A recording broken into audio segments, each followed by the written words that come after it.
Hello and welcome to the Fantasy Life Show, Week 13 Utilization Report edition. I'm your host, Ian Hartitz. It is a great day to be great. And again, it is a great day to break down the world famous, internationally acclaimed utilization report created by the one, the only Dwain "The Rock" McFarland, also joining us in the house. What's up, Mr. Dwain?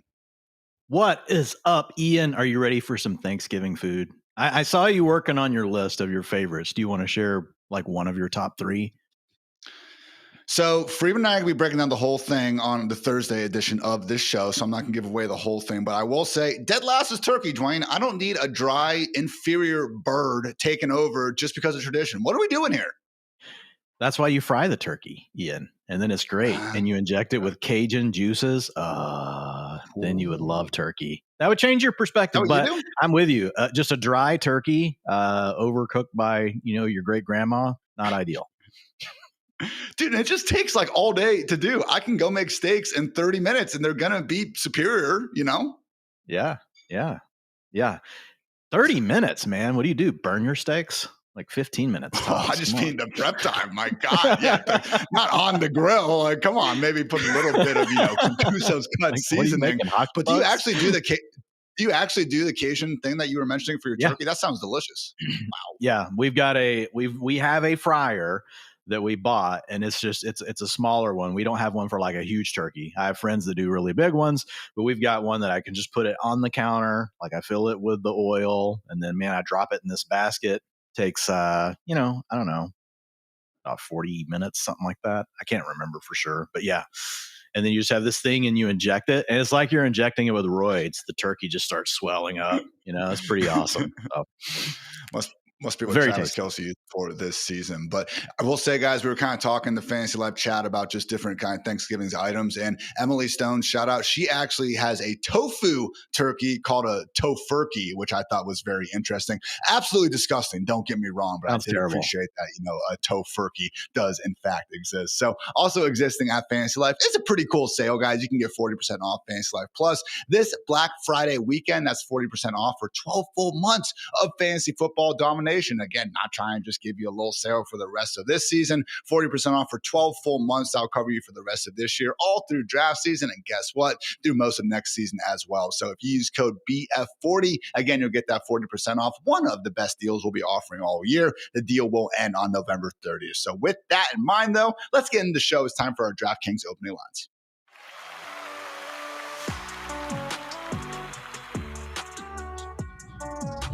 Relatively quiet news day, Mr. Dwain, but we do have a few items. Starting off with some good news, Lamar Jackson back at practice. This week it was a toe issue that kept him sidelined on Monday, but no reason to believe he will be out ahead of Thursday night's matchup here against the Bengals. We also have word from head coach Mike Tomlin that he has, quote, great optimism that Aaron Rodgers will be starting ahead of the Steelers matchup here this Sunday as well. So good news all around for the quarterbacks. Maybe also some good news for the running backs, Dwain. I'm shocked to have this much optimism going, but we actually saw the Chargers open up the 21-day practice window for Omarion Hampton. No word if he's going to be ready for this week, and they are obviously playing on Sunday, so I wouldn't assume he's going to be in your lineup if you're making tougher, start-sit decisions with the Thursday games, but certainly moving in the right direction. We also do have word that Isaiah Pacheco will be returning on Thursday with that knee injury. Dwain, in my ranks, I had Kareem Hunt. I think it's my RB18 opening up the week, thinking Pacheco wouldn't play. I've been down to about RB28, RB29 range. I have Isaiah Pacheco more so as like an RB38. I think Kareem Hunt is going to continue to be the most fantasy-friendly back in Kansas City. The problem is when you do have Pacheco there, I do think we go back to a three-back committee of sorts. Yeah, that's what I'm projecting for the week is a three-way committee between the guys. And I'm docking Pacheco a little bit in his first game back. But the big thing about Kareem Hunt is he's really gotten all the work inside the five, like the whole season, not just in these games without Pacheco.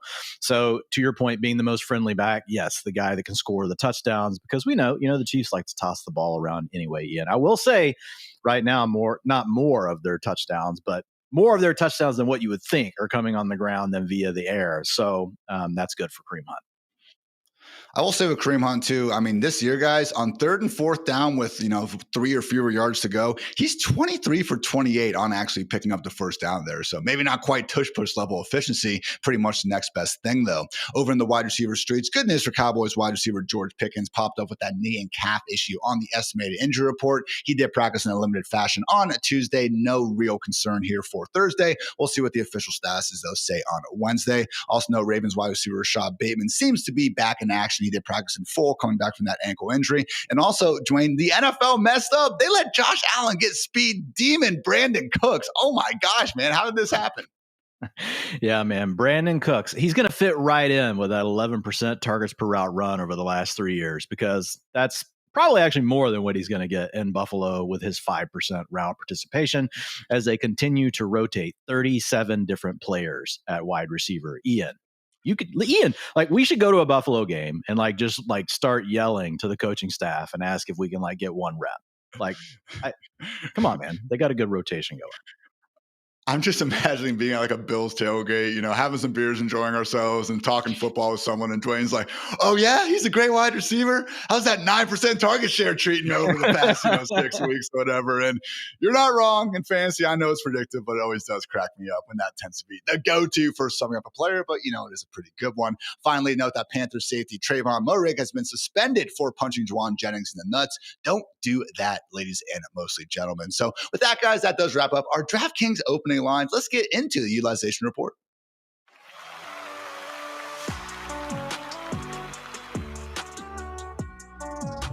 First, though, a quick word to our friends at DraftKings. Big games, big moments, and even bigger upside this week. I teamed up with DraftKings Pick 6 to give you a new way to get in on the action. With Pick 6, you can ride the upside by making simple predictions. Will players score more or less than the number listed? Stack your picks together, and the more you hit, the bigger your payout. And right now, guys, there's an incredible offer for new customers. Play $5 or more, and you'll get $50 in Pick 6 credits. That's right, new DraftKings customers play just $5 and get $50 in Pick 6 credits instantly. So don't miss your shot to ride the upside. Download DraftKings Pick 6. Get on all the action. Sign up using my promo code FANTASYLIFE. Thanks to DraftKings Pick 6 for sponsoring this. Let's make this season one to remember.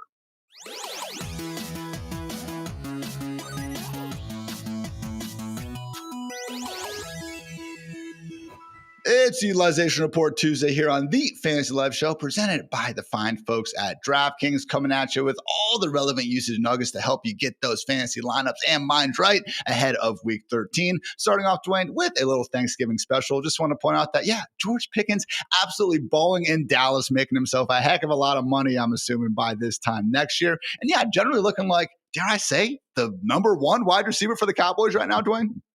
Yeah, I mean, as soon as we say that, it will be back to CeeDee Lamb. The bottom line is we have a chance to have two guys in the top 12, Ian. And I know you've done the research on how rare that is, but there is a legit shot that for the rest of the season anyway, as far as points per game, CeeDee Lamb, and we could also have George Pickens inside the top 12. I just updated the rest of season projections earlier today. I'm working on the weekly projections as well.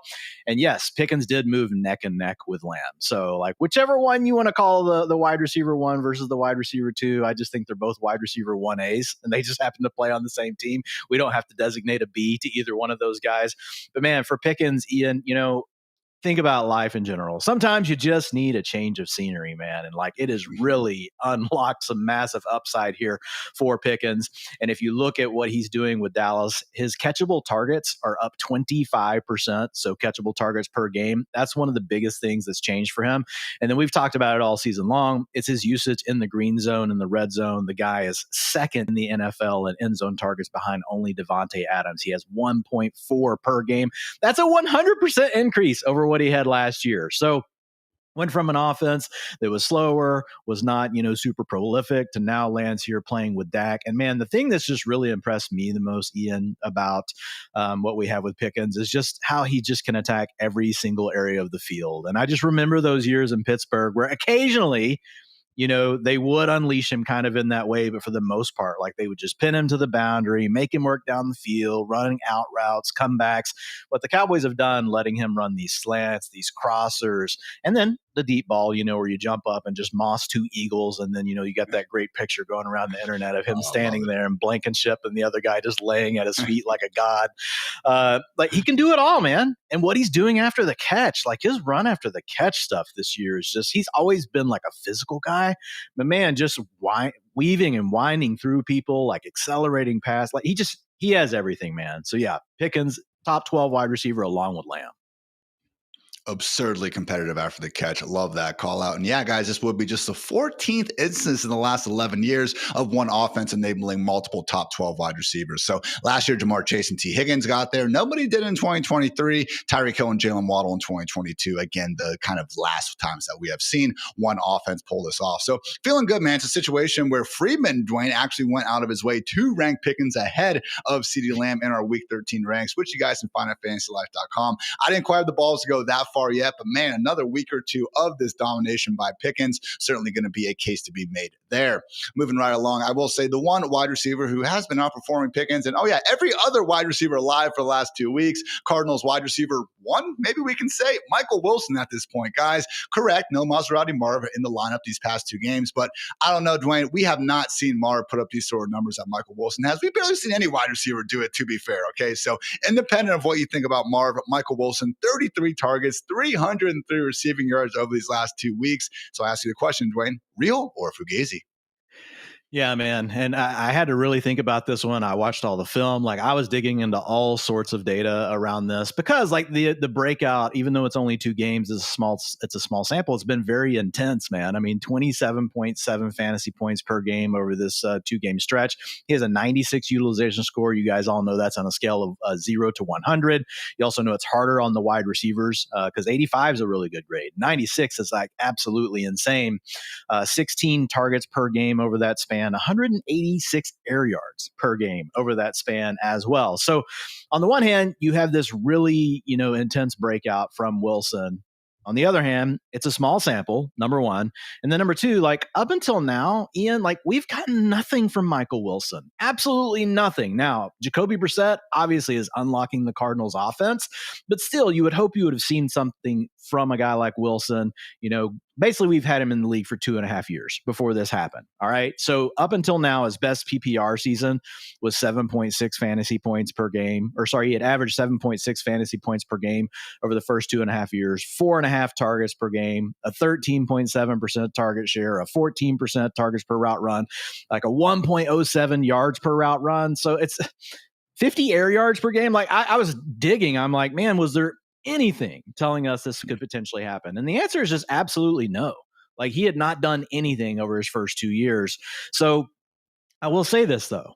There are wide receivers that have been basically what Wilson has been. It doesn't happen very often, Ian, but doing my breakout article I did this summer, and I do the research of, okay, basically here's where breakout wide receiver ones, wide receiver twos come from. If you look across the sample, there were 14% of the breakouts that did come from guys that their previous best wide receiver finish in fantasy had been in wide receiver 5 territory, which was really the previous best for Michael Wilson. So I don't think it's a good bet that he's going to be a wide receiver 1. Like I don't, but I can't rule it out either. Like there is a chance it could happen. I look at him, Ian, I think probably whenever you have Marvin Harrison Jr. out of the lineup, I think he's a strong wide receiver 2. If you wanted to grade him more as a borderline wide receiver 1 in that scenario, I think that's also fine, just with the way he and Jacoby Brissett are cooking. Who knows when it'll end, but they could stay on a hot streak for like 2 or 3 more weeks. But I think once you get Marv back, probably more like a wide receiver 3. And I think that's still good from a guy we didn't expect to get anything from. But I'll say this, like if I was in a dynasty league and someone was like offering me a massive ransom, for Wilson, I would sell. And I'm just playing probabilities, man. Like I think it's more likely that he's a wide receiver 3 than it is he's a wide receiver 1. I did put a poll out on Twitter, and you guys basically you guys are pretty sharp. Like I put it out like right before I published the article, but I put on there like the options were, okay, like is he a wide receiver 1? 20% of people said, yeah, or like 15% of people said yes. Is he a wide receiver 2? 40% of people. So that's where most people were at. Is he a wide receiver 3? It was 22% of people. And then the final answer was no, it's just variance. And 20% of you were there. And I will say this, I think there's a better chance it's just variance than that he's a wide receiver 1. And the only thing I'll say about that, Ian, like I know it's tough, but I feel like when we talk about these range of outcomes, like you have to at least acknowledge like that the low end range is that this is just a fluky 2-game sample because we only have 2 games. Like, I'm not saying you have to believe that, but you at least need to put it in your range. And I have a really good example for you, Ian. Okay, we'll see if you can guess this player. This player in weeks 5 and 6 of this season scored 21.7 fantasy points.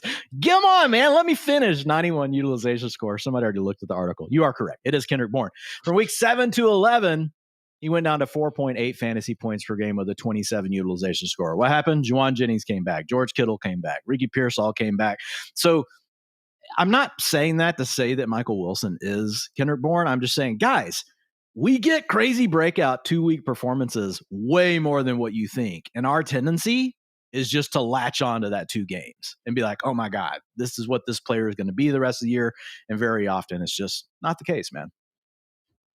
Now, if Marv doesn't come back for this week, I do think that wide receiver 2, borderline wide receiver 1 status is probably here to stay. Dwayne, I have him ranked as my wide receiver 13 right now, and that's a little bit aggressive. I moved him ahead of Ladd McConkey, which I thought was maybe a little bit ill-advised, ahead of Emeka Ibuka and the Eagles wide receivers. But okay, even go ahead and rank those guys ahead of him if you want. You're still looking at a top 20 wide receiver. If Marv does return, I'm with you. I think we get around wide receiver 3 range, but I'm looking at it right now, man. I got Brian Thomas Jr., Juwan Jennings, and Jameson Williams, wide receivers 26 through 28.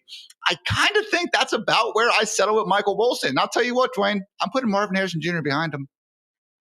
Yeah, I have Marvin Harrison Jr. projected behind him for this week. I have Marv in the projections right now, at least in the first run. So I agree with all that. And the final thing I'll say, like, is the hot streak could last 2 or 3 more weeks.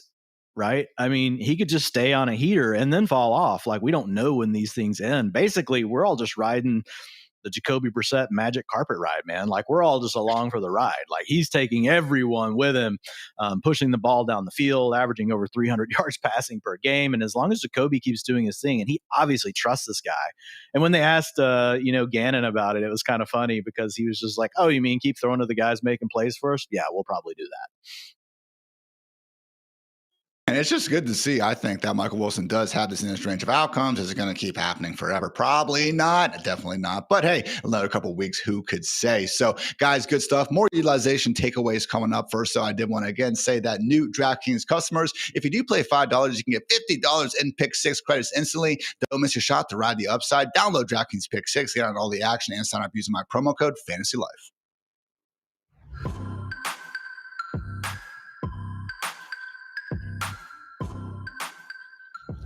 Michael Wilson has certainly been balling out, but you know who else has been making some pretty freaking big plays on a weekly basis? TreVeyon Henderson. Guys, since week 9, there have been 5 running backs that have averaged north of 20 PPR points per game. Jonathan Taylor, Devon Achane, Christian McCaffrey, Jahmyr Gibbs, and yes, TreVeyon Henderson himself. Of course, Dwayne, that also came due to an injury. Ramondre Stevenson was out of the picture. That said, he did return this last Sunday, and lo and behold, TreVeyon seemed to keep that RB1 usage. Yeah, it wasn't quite what we had from weeks 9 to 11 without Ramondre in the lineup, but it was still really good. In week 12, we had 67% or 64% of the snaps, 67% of the rushing attempts, and a 13% target share went to TreVeyon Henderson. Now, first game back for Ramondre, so we don't know. Sometimes first game back from an injury, they ease guys back in. So we could see a little bit of a larger role. I did the rest of season projections today, Ian, and I didn't give, Henderson the full, 67% rush share. I had him closer to 59, 58%, with a little bit more going to Ramondre Stevenson. It still put, TreVeyon Henderson as a mid-range running back too. Right. And I think the ceiling for TreVeyon, we obviously know, is more of a mid-range running back 1, low-end running back 1, if he does hang on to the role. The other challenge we have is we have 2 of the starting linemen, for the Patriots out. So I had to bring down his yards per carry just a little bit because of that. But if you look at his pure utilization score just from this last game, guys, very small sample, but it's like the best data point we have because we have Mondre back after the TreVeyon breakout. Most of his comparisons were either low-end running back 1s all the way down to low-end running back 2s, right? So, I mean, that's where like 70% of his comp sat. There were 13% of them, though, Ian, that were running back 1 to running back 6, and then 3% of them fell out of the top 24 running backs. But most of them were either that low-end running back 1 to a mid-range running back 2.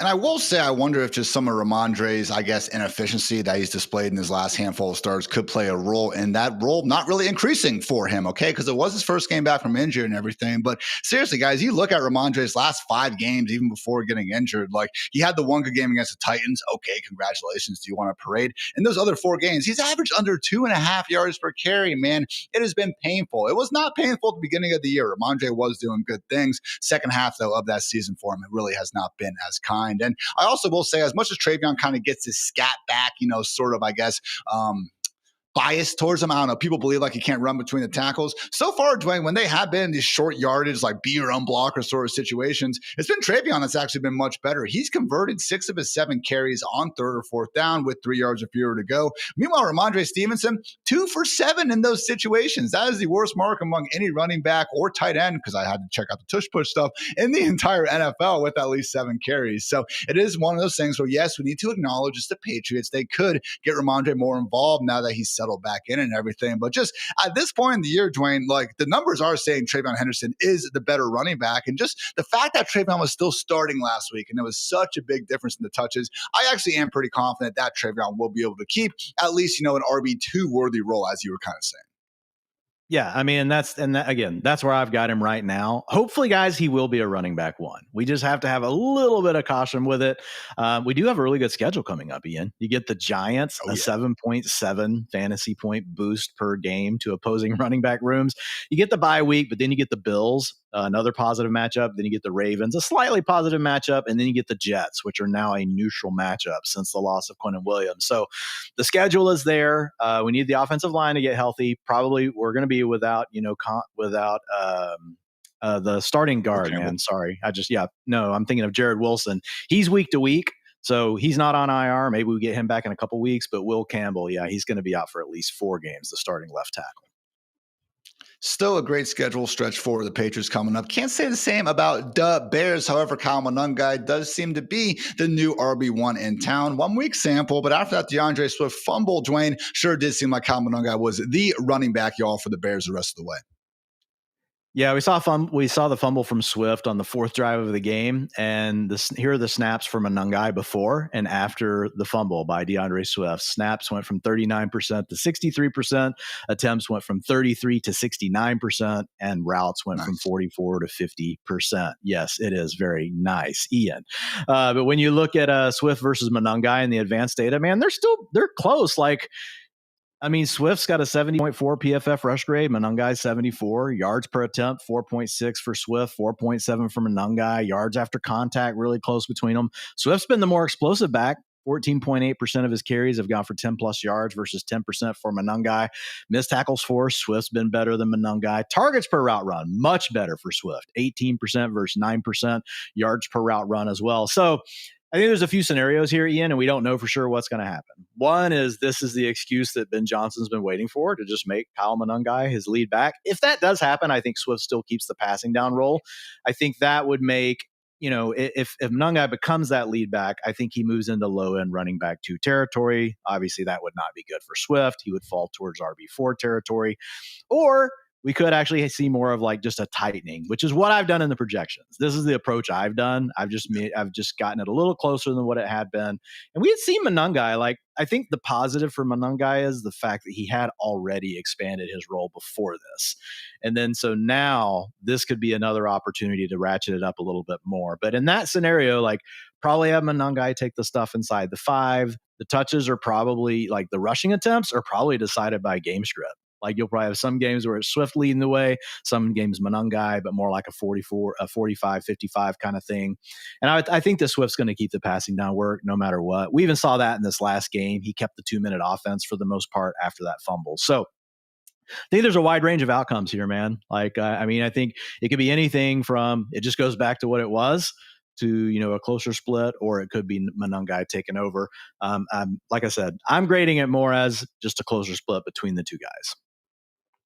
That's where I have it this week. Swift is my RB23. Mononga is my RB32. Freeman actually has even closer than that. RB30 for Swift, RB34 for Mononga. So I could honestly see dropping Swift down. Once you do kind of start getting that RB20 range, it becomes a relatively flat tier. So again, I don't think a full takeover is happening. Could it? Sure. But I just think we're almost so desperate, not necessarily us, Dwayne, but us as a fantasy football community are so desperate for these rookies to take over that maybe we just get a little bit ahead of our skis in situations like this. So yeah, guess what? Swift, who, let's face it, has already been a constant, mainstay on the injury report. If he's out of the picture, like we know he's out, then yeah, Kyle Monunga, I rank him as an RB1 if you want him. He's going to be up there. Definitely one of the best handcuffs out there. But just while Swift is staying healthy, I will be surprised if he becomes someone that, needs to be started at any point. But certainly still a very nice, just season, I would say, and honestly stretch run potential for someone who, is a 7th round rookie after all. Dwayne, one more before we get some over and underperformers. I want to talk about Kenneth Walker, who, still having a little bit of trouble finding the end zone and everything. Zach Charbonnet continues to be a thorn in his side near the goal line. But that said, when you do look at his performance, basically since the bye, we have seen this role start to grow in a meaningful way. Yeah, so over the last 3 games, snaps have gone from 41 to 51 to 64%. The attempts for Kenneth Walker have gone from 34 to 48 to 61%.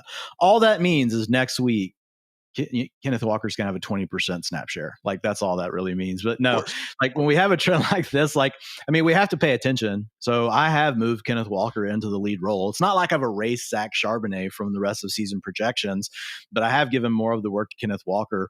And if you look at him over the last 2 games, Ian, he's got utilization scores of 75 and 71. He's averaged 16.6 fantasy points in those 2 games. If you look at his utilization score comps, just based on those 2 games, so that's still Charbonnet having a role, but Kenneth Walker, more as the not a 1A, 1B, but more of a 1, with having Charbonnet as, a high end 2. His utilization score comps, they're really good, man. It's not the Kenneth Walker we hope for, where we get, a top 6, top 10 running back. But if you look at it, running back 7 to 12 finishers, 19%, running back 1 to 6, 7%. So 26% of these guys went on to be running back 1s, but most of them were running back 2s. 26% were running back 13 to 18, and 33% were running back 19 to 24. So I upgraded Walker to low end running back 2 territory in the rest of season projections. That's where I'll have him also in the ranks this week. Where do you got him? RB22 ahead of guys like Woody Marks, Jalen Warren, DeAndre Swift, and behind, Breece Hall, Ashton Genty, Quinshon Judkins of the world, just given, their raw volume. But yeah, man, certainly feeling better. We weren't able to get him inside the top 24 in some of these weeks. We had 4 teams on buys, so good to see him there. Continues to make the most out of his touches. I've never doubted his talent throughout this whole ordeal. Actually ranks 3rd this season in terms of missed tackles forced per touch, but just, again, only so much you can do when you got Charbonnet there, stealing those fantasy-friendly goal line touches. I will say, Dwayne, George Halani actually is a candidate to be played with that hamstring injury. And you mentioned that 41% snap rate. A big reason for that was that game where I think they were up on the Cardinals 38 by halftime. So again, if we do lose Halani from the picture, just a situation where we've seen Seattle get up in a hurry on these opponents. And not that Halani was like a meaningful, mainstay in the committee or anything, but 10, 15% snap or carry share, okay, we'll take it.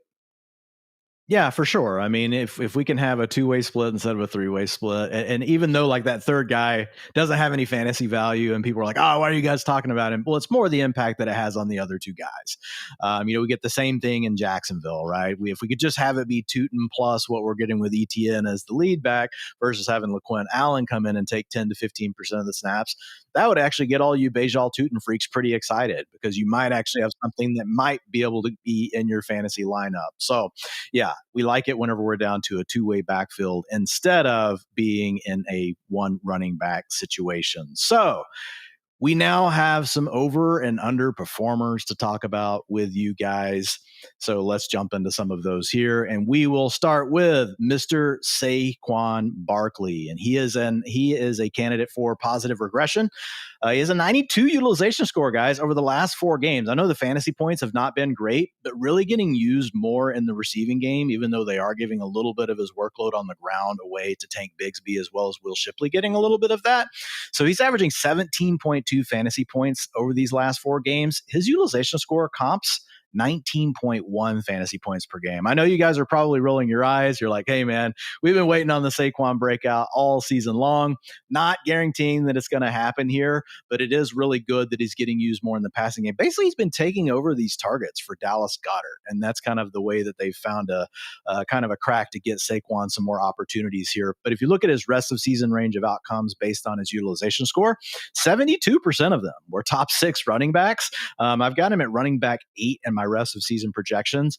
20% of them finished running back 7 to running back 12, with 8% of them finishing outside of the top 12 running backs. Another positive regression candidate we have is Javonte Williams of the Dallas Cowboys. I know you guys haven't been very happy with him over the last 4 games, 11.9 fantasy points per game. But if you look at his utilization score on the year, still sitting at an 83, and man, the work is all still there. The main thing pulling his utilization score down for Javonte is the fact that his fantasy points have come down. And the fantasy points do make up a component of the utilization score, guys, because it's basically a proxy for talent. Are you doing something with your opportunities? Do you play in a good offense where you get the chance to score touchdowns? It's funny how fantasy points itself can actually be something that helps us figure those things out. But you have to look at over some of these small samples, it will pull down a player's utilization score. So if you look at Javonte's historical comps, Ian, 11.9 points per game is what he's been averaging. They have averaged 16.4. This was a call out by you on Sunday night on our show, on the recap show. You're like, hey, Javonte, probably due for a major bounce back game, and the utilization score 100%. It agrees with you, Ian. You do this a lot on the Sunday night recap. And then I go to write up my outline for the sheet and I start studying everybody. I was like, oh, Ian talked about this guy and the utilization score likes him. So nice job by you. But if we do look at Javonte's comparisons, 63% of them have been top 12 running backs, and then another 30% have been mid-range running back 2s. So don't panic on Javonte, guys. He is due for a big bounce back game.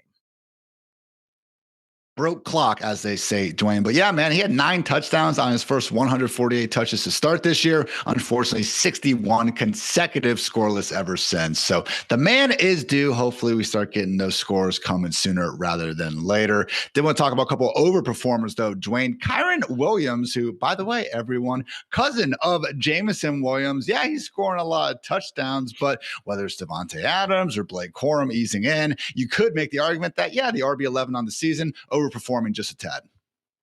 Yeah, so with Kyren, look, he plays in a great offense, so we love it. When you get to play with the Rams, like, we're down for it. The problem is, one of the challenges for Kyren is that Matthew Stafford is feeling it so much with Devontae Adams.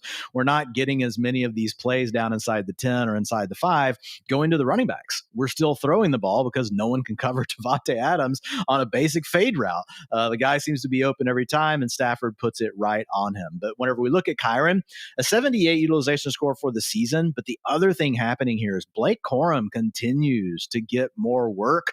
71 utilization score for Kyren Williams over the last 4 games. And I do think that it's something we have to pay attention to. So right now, Kyren averaging 15.5 fantasy points per game over the last 4. His utilization score comparisons were slightly lower than that at 14.4. And the tricky part about him is only 29% of his comps were top 12 running backs. And if you ask most people, they probably think of Kyren as a top 12 guy. Again, this says he still has a chance to be that. But most of his comparisons really were in that running back 2 range. 26% of them were running back 13 to 18, and 34% of them were running back 19 to 24. And these are the cases, guys, of why we built the utilization score, is to help us zoom out, not just focus on one player, but look at similar players over the history of fantasy and give us these range of outcomes. So yeah, Kyren, not like we're freaking out. You guys are still starting him, but he is due for some negative regression. Another overperformer, I should say 2 weeks ago, we were not exactly calling him an overperformer, but after his 2 touchdown performance in week 12, DJ Moore, Dwain, someone that we probably shouldn't be getting too excited about down the stretch. Yeah, DJ Moore did pop in the box score for fantasy managers. A lot of you probably had him on your bench. So when I say popped in the box score on your bench. And whenever you guys clicked over to your optimal lineup, you're like, what the heck? I should have had DJ Moore in my lineup. Yeah, that's right. He did go off last week. But we just have a situation right now where there's a massive rotation going on with the Bears, and it's impacting everyone. So we'll talk about Rome Odunze here in just a little bit, but DJ Moore over these last several games, Ian, he's only had a 75% route participation over the last 3 games. And so it's an issue where he's not on the field enough. And then that's impacting his utilization score. It's at a 55 over the last month. He's averaging 12.4 fantasy points per game, primarily due to that big game that you just talked about. 2 weeks ago, he also had a nice outing as well where he caught a touchdown. But his utilization score comparisons have averaged 10 fantasy points per game. And in fact, whenever we look at it, only 1% of them, 1% were top 24 wide receivers in fantasy. And then you look at it, 10% of them were high-end wide receiver or were wide receiver 3s. 37% of them were wide receiver 4s, and 40% of them were wide receiver 5s. So I did the rest of season projections today, and I think DJ Moore came in at 47 or 48. You guys can check me on that. And that was in PPR scoring. But again, I wasn't forcing anything. That was just working with the data that we have. He came out as a borderline wide receiver 4. Luther Burden continues to get more playing time. They're using more 2 tight end sets now, Ian, and they're rotating those 2 guys in and out. So the Bears just honestly rotating all of their offensive skill position players, and DJ Moore has been caught in the mix. And now we got an awfully tough end of season schedule for the Bears after they basically just had 2 straight months of, let's face it, pretty cozy opponents. So that said, guys, I know we had some cold water for some overperformers. We still do have another underperformer to hit on, though, right after a quick word to our friends over at Xfinity.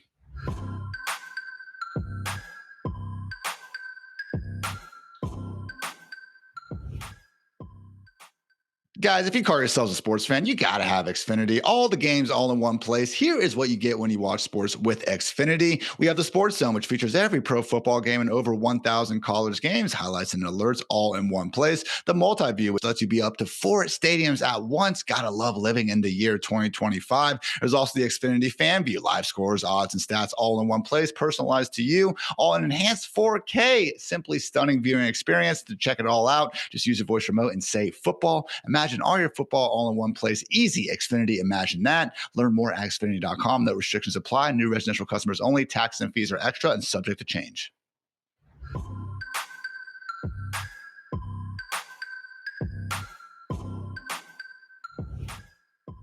C.D. Lamb, Dwain, someone who, again, has still been good this year, wide receiver 14 since returning back from injury, albeit we were expecting greatness when we use our hard-earned first-round pick on this guy. So talk about the underperforming C.D. and if you do expect better times to be ahead. Yeah, so over the last 4 games, averaging 14.8 fantasy points per game. But despite that, and having George Pickens going off, doing his thing as well, he still has an 87 utilization score over those 4 games, Ian. So his historical comps have averaged 18 fantasy points per game. He's also CD freaking Lamb. This is a guy that we've seen in PPR league score over 20 fantasy points per game. So it's a young player, still in his prime, but even the utilization comps, whenever we look at the situation with having to share some of the targets here, still playing in a high performing offense. You're still playing with a good quarterback. Defense looking a little better. We'll see what that does as far as some of these shootout game scripts down the stretch. But we've got 2 really good matchups coming up against the Chiefs, who are going to be looking for a win. That's going to push the boundaries probably of the game. And then you get the Lions after that. So I'm expecting at least 2 more games in a row where we have high scoring affairs for the Dallas Cowboys. If you look at Lamb's comparisons, man, still 59% of them finished wide receiver 1 to 6. 37% of them finished wide receiver 7 to 12. So George Pickens, yes, he's the guy that's running hot right now. We like them both as top 12 wide receivers. We already said that earlier.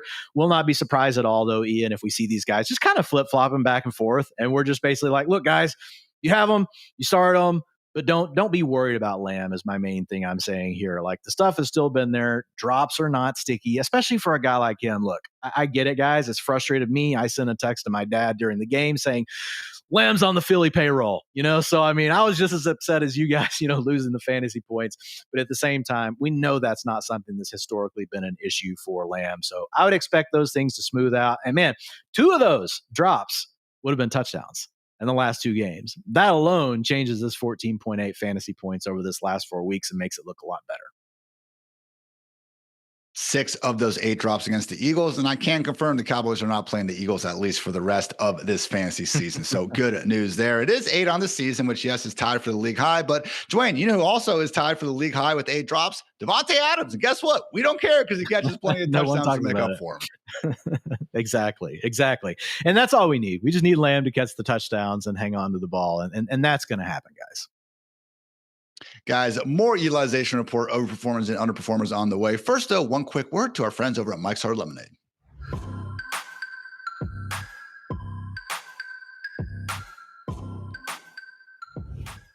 Guys, athletes, coaches, even college players are getting huge endorsement deals. But what about the hardest players and hardest working players in fantasy football? And I would argue even the world, commissioners. Guys, Mike's Hard Lemonade, the brand for people who go hard, is launching the first ever fantasy commissioner endorsement deal. You can nominate your commissioner for an MVP level endorsement package, including a $25,000 signing bonus and a bunch of other cool swag, clout, and aura. Again, guys, that's up to a $25,000 signing bonus. Thank your commissioner. If you think they deserve a spotlight, you can submit your nomination at mikesfantasyendorsementdeal.com now through December 9th. Again, that's mikesfantasyendorsementdeal.com now through December 9th. Note that no purchase is necessary. The nominator must be 21 plus. Nominee must be 25 plus years of age. Winner not hired as an endorser. See rules at mikesfantasyendorsementdeal.com. Please drink responsibly. Mike's Hard Lemonade Company in Chicago, Illinois.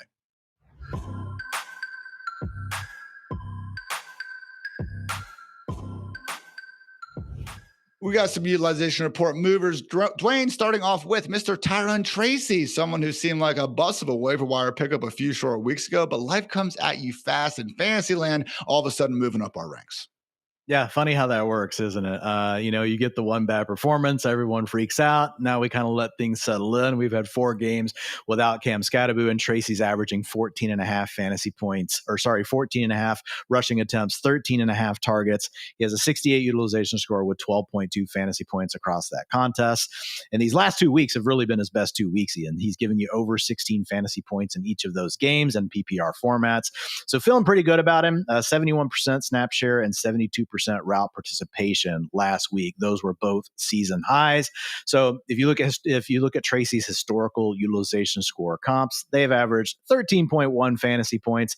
Most of them have finished as low-end running back 2s to high-end running back 3s. But again, guys, if we see what we saw this last week and that trend really sticks and we get that for another couple of games, which is really more Tracy as the lead back versus sharing things as much with Devin Singletary, that's something to keep an eye on. He could be more of a mid-range running back too in that scenario.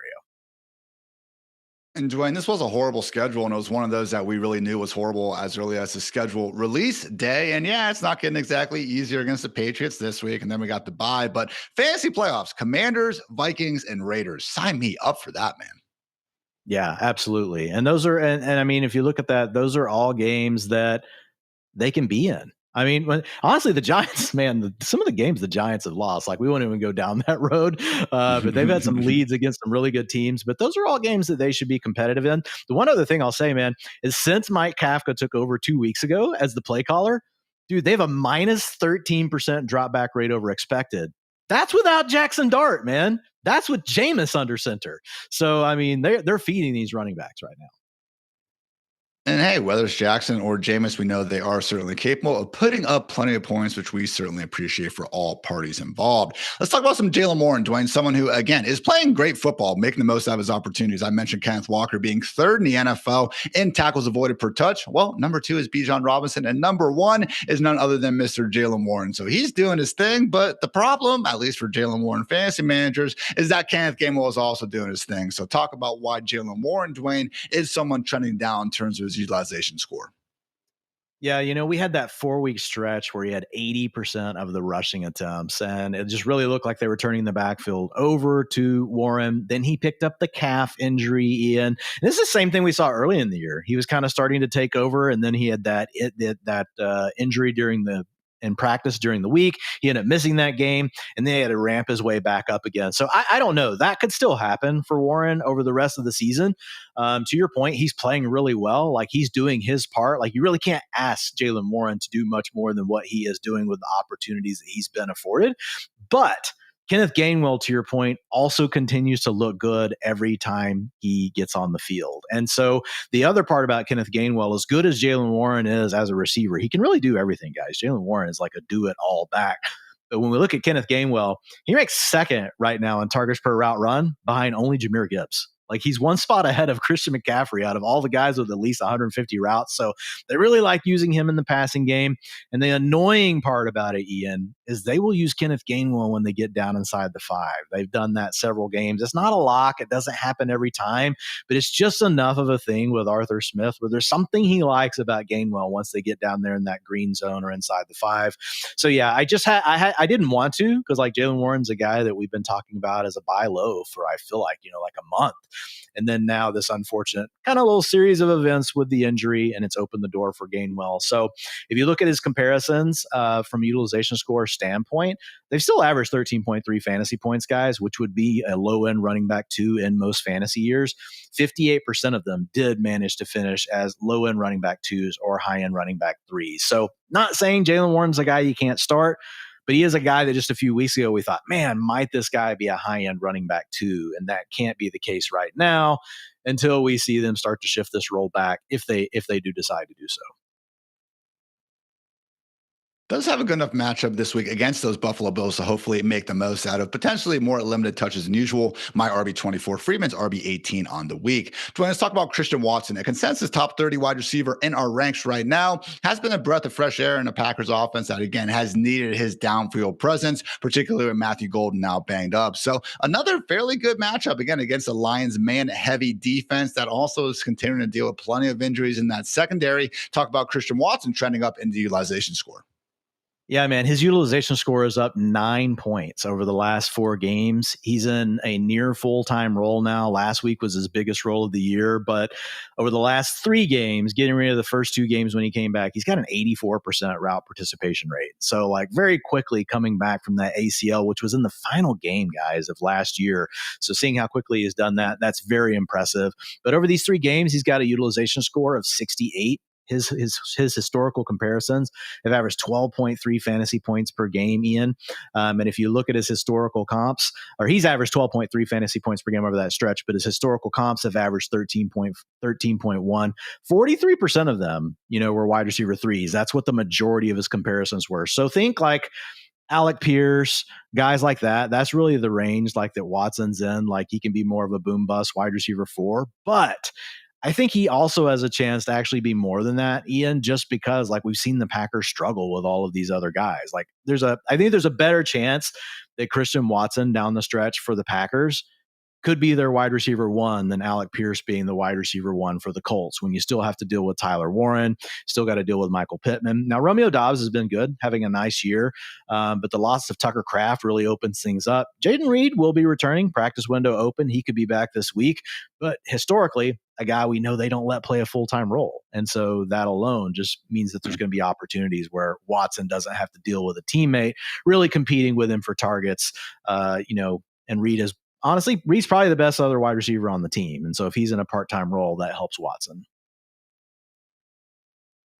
Again, not expecting Reed back this week, but certainly could be soon. Always nice to have good real-life football players back on the field, though, either way. Unfortunately, Dwain, we do have a very, very good real-life football in Minnesota. Unfortunately, he has the opposite of a very good football player throwing him the football. Justin Jefferson, someone falling down the utilization score ranks. At this point, man, we're another bad performance or 2 away from, God forbid, having to ask ourselves if he even deserves to be inside the top 24. So he's my wide receiver 18, Friedman's wide receiver 20. It's one of these down with the ship situations. But yeah, man, this sucks. Yeah, I mean, and look, most trade deadlines are gone. So if you guys didn't move him already, like there's not much you can do. And he's not a guy you're going to sell in Dynasty. I know Dynasty leagues a lot of times will leave the trade deadlines open through the playoffs or up to the playoffs. But yeah, so you just kind of, to your point, it's just you're going down with the sinking ship. We'll see what happens. JJ McCarthy did enter the concussion protocol. But remember, guys, we don't have Carson Wentz anymore. It would be Max Brosmer getting under center. And I'll be honest, Ian, I don't know that it can be worse than what we've had with JJ McCarthy, at least at this point in his career. But Justin Jefferson, man, just every week he's falling in the utilization score. So he's still getting his targets, 34%, but he's down another 4 points in utilization score this week. So his historical comparisons have averaged 14.4 fantasy points. So like that's kind of a silver lining, I guess, because he's averaging 11.1 in his games with in his last 3 starts with JJ McCarthy. So again, getting the targets, the intent is there, but man, these guys are just not connecting, Ian. And then this last week, we really saw Kevin O'Connell kind of lean back towards what we saw earlier in the season, which was maybe starting to try to protect JJ McCarthy and not throw the ball as much, which I don't know is a terrible idea, to be honest. Like, it's probably a good idea to just like have him throw the ball as little as possible. But here's the troubling thing, Ian. It goes to what you said about what are we doing with Justin Jefferson? Where are we ranking him? Only 13% of his utilization score comparisons finished inside the top 12 wide receivers. So, I mean, at this point, like 28% of them were wide receiver 13 to 18, 29% were wide receiver 19 to 24. And you're going to hate this. 21% of them were wide receiver 25 to 30. So I think you're right to question it, and the rest of season projections, he came in as a mid-range wide receiver 2 this week. It's funny, because it's one of these situations where it's like, it doesn't matter, man. An elite target earner can overcome any quarterback until they can't. And now we're seeing it happen to one of the very best players in football at wide receiver, Justin Jefferson, getting nerfed by JJ McCarthy. And just proves to your point that no one really is just completely free of this, even if they have produced in the past with Kirk Cousins, Nick Mullins, and all these other guys that we didn't believe to be all that good. You can always get worse, apparently, in the NFL. Dwayne, Chris Olave, though, someone trending up, Friedman's wide receiver 13 on the week. I even squeezed him in the top 12. Go Buckeyes. So, yeah, someone we want to be starting, week in and week out at this point. Yeah, man, 15.4 fantasy points with a 79 utilization score and 3 starts with Tyler Shuck. In the 2 games since the departure of Rashid Shaheed, he has a 91 utilization score with 18.7 fantasy points per game. That's a small sample, guys. We don't want to overreact to it, but if you've been listening to this show, Chris Olave all year long has been on the buy low, side of everything that we've talked about. And so he's in a really good spot. Tyler Shuck has shown us enough at this point that we can feel good about him. We were a little concerned whenever that quarterback switch from Spencer Rattler to Shuck did occur. But yes, Chris Olave looking really good. His historical utilization score comparisons have averaged 16 fantasy points per game. 53% of them have been wide receiver 1. So good call by Ian putting him in the top 12 this week. The other 40% were wide receiver 2s, and then you had like 7% that ended up as wide receiver 3. So I have him as a borderline wide receiver 1. When I did rest of season projections today, honestly, he came in at wide receiver 9, and I backed it off just because it's the Saints. It's the Saints, so okay, it's not like an elite offense or anything, but he still came in as the wide receiver 12 in my rest of season projections. And finally, one more wide receiver trending down. Rome Odunze, someone who everyone got their victory laps out after taking in September, hasn't been quite so good ever since, Dwayne. Since their week 5 bye, Rome Odunze is the wide receiver 48 in PPR points per game. Super Demario Douglas actually has averaged more PPR points per game than Rome Odunze over the last 2 months of action. Yikes. Yeah, I would definitely put a lot of money on Rome Odunze outperforming Demario Douglas the rest of the season, but that is a scary data point you brought up. Just let me know whatever you want it to be. I would have to lay you huge odds, to be honest. Just looking at the data. But so Odunze's targets, he's still earning targets. The problem is what we talked about earlier with DJ Moore, man. Listen to this, Ian. In the last 3 games, route participation rates of 83%, 78%, 82%. They're using the 2 tight end stuff. They're rotating Luther Burden in on the field. So it's this rotation they have of guys, and the fact that they want to use multiple personnel, and no longer is Rome, at least right now, guys, no longer is Rome Odunze early in the year getting these 92, 93% route participations where he's essentially out there on the field all the time. So not playing necessarily bad, does have a few drops. That's been something going on with him. I think those things eventually settle out. But man, his historical utilization score comparisons, he comes in with a score of 70, guys. They've averaged 13.8 fantasy points. So not terrible, still a usable asset, especially where you drafted him in fantasy this year, but not what you thought you had after the first month of the season, where we thought we had a potential wide receiver 1 on our hands the rest of the way. That has not been the case. So unless they start to really rotate him back or get it back to where he's playing this full-time role, you just have to downgrade him, Ian. Most of his comparisons were still wide receiver 2s, guys, 46% of them, but 34% of them were wide receiver 3s. Rough stretch for Roma Dunze. Rough stretch for my internet on this show, so I appreciate you guys putting up with that throughout it. We will try to figure out the nuts and bolts before the next Fantasy Life show. In the meantime, do yourself a favor, head over to fantasylife.com and check out Dwayne's very much free and very much awesome utilization report. Again, got all the goodness that you need to become a rock star just like Dwayne ahead of week 13 action. So appreciate you guys tuning in. If you like the show, then like the show. Otherwise, just have a great freaking rest of your day. So for Dwayne, for producer Kelsey, for producer Mick, I'm Ian. Thanks again. Until next time, take care, everybody.